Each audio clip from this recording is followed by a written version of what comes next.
We are going through chapter number 2, Making of Pakistan. In the previous lesson, we have started off the topic of Pakistan resolution, and we have seen that many of the significant leaders have participated in it.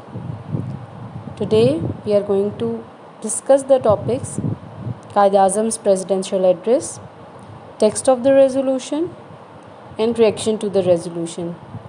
For this purpose, you have to focus on your textbook page number 21 till page number 23.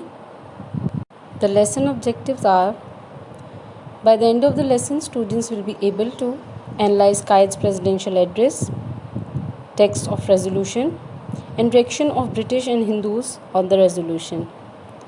So, when we are going to be going through the topic in detail, we will be focusing on these particular points. Let us first discuss Quaid-e-Azam's presidential address. You are knowing that it was the 27th annual session of All India Muslim League that was held at Lahore in the historical park, Iqbal Park, on 23rd March 1940. While presiding over this session of All India Muslim League at Lahore in 1940, Quaid-e-Azam identified the direction of the struggle of the Muslims. And you are well aware that this struggle was about that Muslims should get a separate homeland so that they can live their life according to Islam. They wanted freedom of practicing their religion and civilization. Following are the key factors that were discussed by Quaid-e-Azam Muhammad Ali Jinnah in his presidential address. The first aspect is the Muslims are a separate nation because their customs, traditions, and civilization, culture, and above all, religion is different from Hindus. In spite of the fact that they had been living together for centuries, both have their distinctive identification. If the subcontinent gets freedom in the form of United India, the rights of Muslims will not be protected. The second aspect specifies that the demand of Muslims for a separate country is not unhistorical. There are other examples as well, like Ireland got freedom from England, Spain and Portugal became separate states, Czechoslovakia got a separate identification as a result of the partition. So the problem in India is not of an intercommunal character but manifestly of an international one, and it must be treated as such. It means that other countries also got independence or got separated from some of the parts of other countries. So Muslims have also got the right to practice their identification by getting a separate homeland. The last aspect of Quaid's presidential address was British India is a subcontinent. It is not a country or homeland of a nation. Many nations are living here and their interests are separate from one another, which means that Quaid want to say that British India is not a country of single nation but a country where many nations reside. Let us now discuss the text of resolution. The resolution declared no constitutional plan will be workable or acceptable to the Muslims unless geographical contiguous units are demarcated into regions which should so constituted with such territorial readjustments as may be necessary. Here, the need to get a separate territory by demarcating the unit means that Muslim majority regions should be collectively formed together so that it will be a separate state for the Muslims. The territorial readjustments that are required are that the Muslim majority and Hindu majority regions should be separated completely, and it was the need of the hour as well. Further on, that the areas in which Muslims are numerically in majority, specifically as in the northwestern and eastern zones of India, should be grouped to constitute independent states, in which the constituent units shall be autonomous and sovereign. It means that Muslims were living in India in majority of the specific regions that were northwestern and eastern zones. So they should be comprised all together to make one state, and these constituent units will have the right to run their own governments, and they have their autonomy to practice power and sovereignty as well.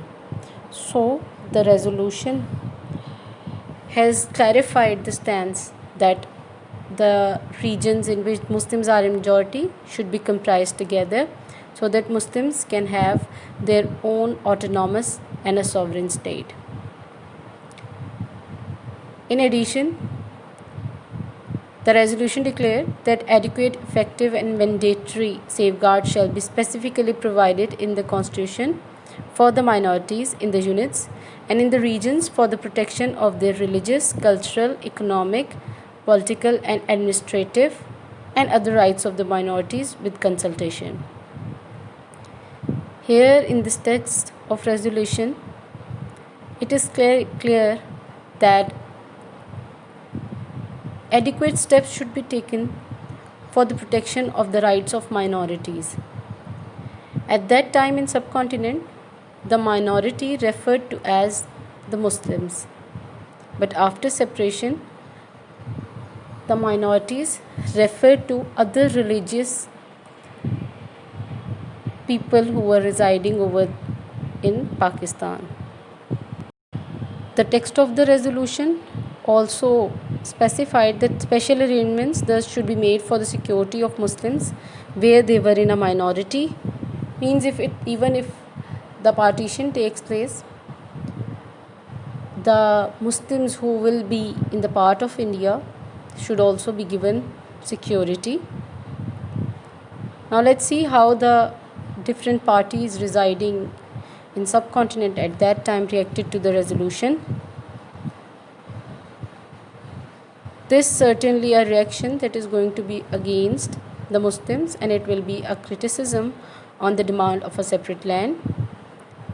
The Hindu leaders expressed their criticism against the resolution was expressed by different Hindu leaders. The resolution was ridiculed, means the fun of that resolution was made by the leaders.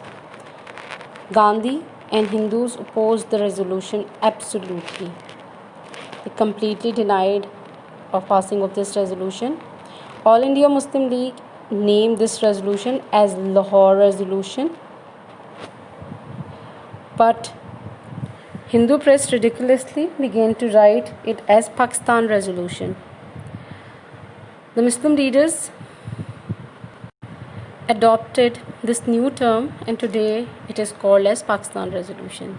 So ridiculing the Pakistan Resolution was actually giving Muslims an idea how to refer this particular resolution.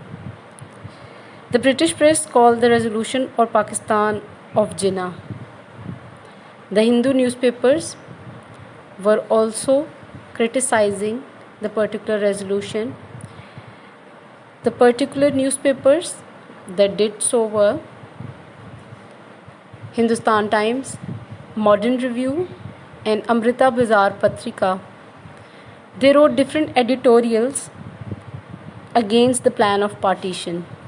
They opposed the plan completely, and they were the views of the Hindu leaders.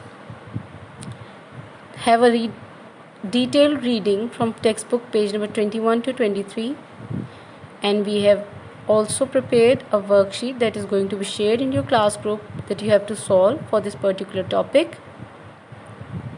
Let's have a quick recap of what we have learned today.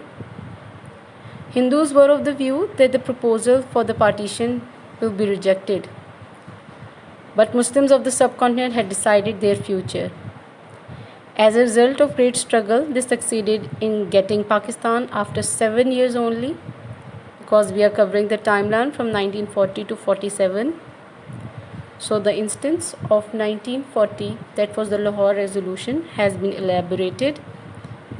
Hope you have understood the topic. Stay safe, stay home. Pakistan Zindabad. Allah Hafiz.